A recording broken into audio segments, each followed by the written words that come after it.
저희가 첫 번째 시간으로 준비한 보고서는 바로 이 헬스케어 처방전이라는 자료예요. 헬스케어 하면 바이오를 많이 생각을 하는데 그치. 바이오뿐만이 아니라 좀 전체적으로 짚어줄 수 있었던 게 되게 좋았던 것 같아. 맞아. 그러니까 이게 헬스케어 섹터도 제약이 있고 바이오가 있고 그리고 의료기기도 있고 그리고 의료 복합제 되게 다양하게 있잖아. 그러니까 그런 것들 전반적으로 우리가 좀 짚은 그런 자료라고 보면 될 것 같아. 바이오를 좀 먼저 짚고 넘어가야 될 것 같은데 사실 요새 굉장히 좀 어렵잖아. 맞아. 근데 여기서 재밌는 게 그 빅파마들, 그러니까 대형 제약사들이 돈이 많이 쌓였다. 이게 이제 포인트로 얘기를 했는데 그게 무슨 의미야?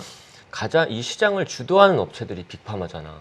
우리가 아는 뭐 화이자 그리고 이번에 되게 혜성처럼 등장한 모더나 그리고 뭐 존슨앤존슨 이런 업체들이 되게 많은데 코로나로 돈을 번 업체들 되게 많은 거지. 그러니까 이 업체들은 지금 여유가 현금이 되게 많으니까 결국에는 이게 이 밑에 있는 바이오테크한테 돈이 내려갈 거다. 그러니까 M&A라든지 아니면 라이센싱 딜이라든지 파트너십 같은 것들이 굉장히 활발하게 일어날 거다. 이렇게 좀 보고 있는 거지. 그러면 또 반대로 생각을 해보면 그러면 그 빅파마들이 돈을 쓴다는 얘긴데 그럼 우리가 생각을 해볼 때 그러면은 그 돈을 누구한테 쓸까? 그러니까 바꿔서 얘기하면은 그럼 중소형주를 직접 투자하는 게 조금 더 매력적이지 않을까? 그치. 이렇게 생각할 수도 있을 것 같은데. 그래서 우리가 이제 보고 있는 거는 그런 시점이 지금 다가오고 있다라고 하는 건데 사실 지금 바이오테크 섹터의 센티멘트가 너무 좋지 않기 때문에 우리가 판단하는 거는 그런 딜을 확인하고 중소형주를 보자라는 컨셉을 가지고 있거든. 그래서 지금 만약에 직접 한다면은 좋은 빅파마들이 많거든. 빅파마 우리가 생각하면 뭐 얼마 성장 안 하는 거 아니야? 이렇게 생각할 수도 있는데 실제로 블록버스터 출시를 앞두고 고성장을 하는 빅파마들도 있어. 뭐 예를 들면 뭐 알츠하이머스 신약이 기대가 된다든지 아니면 뭐 여태까지 비만해서 약품이 없었는데 비만해서 약이 나온다든지 그러면 블록버스터 나오면 이 업체들은 이렇게 하고 있다가 다시 또 고성장으로 갈 수 있거든. 그래서 그런 빅파마들의 투자 이제 추천을 드리고 있지. 그다음에 이제 두 번째로 그것도 되게 좋았던 것 같아. 이제 헬스케어 전체로 보자. 그러니까 다른 섹터도 보자라는 부분이 되게 좋았던 것 같고. 그래서 이제 국내 같은 경우에는 의료기기, 맞아. 그리고 이제 글로벌 시장 같은 경우에는 뭐 CRO 같은 후방 산업이나 아니면 의료 서비스 같은 제약 의료기기만 놓고 보면 제약바이오랑은 조금 다른 느낌이긴 한데 의료기기에 투자하는 장점 이건 뭐 형은 뭐라고 생각해? 이게 결국은 투자 성향에 따라 좀 다를 것 같은데 아무래도 이제 실적에 의해서 밸류에이션, 가치 평가가 되다 보니까 안정적인 부분을 원하는 사람들한테는 좋은 것 같아. 그치. 바이오테크는 실적이 없는 경우가 많으니까. 그치. 그러니까 무형 자산이 가치 평가에 반영되기도 하지만 결국은 실적을 가지고 하니까 맞아. 그런 부분에서는 좀 장점이 될 수 있는 것 같아.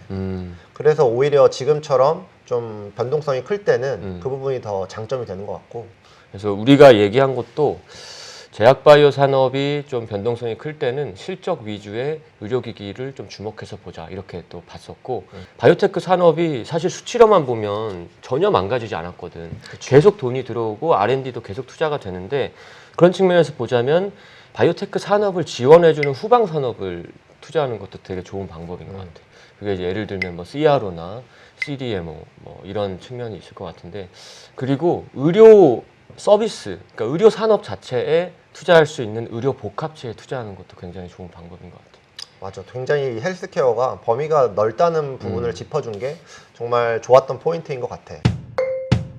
결론적으로는 우리가 주장하는 거는 결국 이 보고서에서 직접 투자보다는 ETF를 활용하자 뭐 이런 거 같은데 맞아. 근데 사실 이런 테마형 ETF들이 최근에 성과는 그렇게 좋지는 않잖아. 맞아. 그래도 ETF가 좀 좋은 대안이 될까? 그치. 그 바이오테크는 어떻게 보면 확률 싸움이라고도 볼 수 있거든. 그러니까 우리가 임상 3상에서도 최종적으로 허가받는 거를 50%를 보니까 확률이 되게 낮잖아. 그래서 한 개의 업체를 바이오테크 투자하는 건 굉장히 리스크가 크다라고 보고 있지. 그리고 우리가 이 신기술로 얘기했었던 되게 주목받는 기술, 뭐 세포치료제, 그리고 뭐 이중항체, ADC, 디지털 헬스 이런 것도 있었는데 이 중에서도 뭐가 압도적으로 잘 될 거다라고 우리가 예상하기는 또 어렵지 않아. 거기 안에서 좋은 종목이 있는 거는 우리가 말씀해 줄 수 있는데 근데 그렇게 보면은 이 가능성이 굉장히 높은 바이오테크들을 가지고 있는 동일 가중이라든지 이렇게 많이 포함하고 있는 ETF를 투자하는 게 좀 더 효과적일 수 있을 것 같아요. 이것도 사실 투자 성향에 따라서 조금 다를 것 같긴 한데 그렇지. 뭐 무한임도 이러면은 사실 뭐 개별 종목 할 수 있겠지만 지금 개별 종목 미국에 있는 나스닥 바이오테크는 고점 대비해 가지고 7-80% 수준 조정받는 좀 엄청 많거든. 그러니까 그런 것들 되게 힘드니까 ETF로 투자하는 것도 굉장히 좋은 방법이다. 그렇게 말씀드리고 있지. 네. 이상으로 저희가 이제 생각하는 중요한 포인트들을 좀 짚어봤고요. 자세한 더 보고서는 저희 이제 그 밑에 링크로 확인하실 수 있습니다. 오늘은 여기까지 하겠습니다. 끝!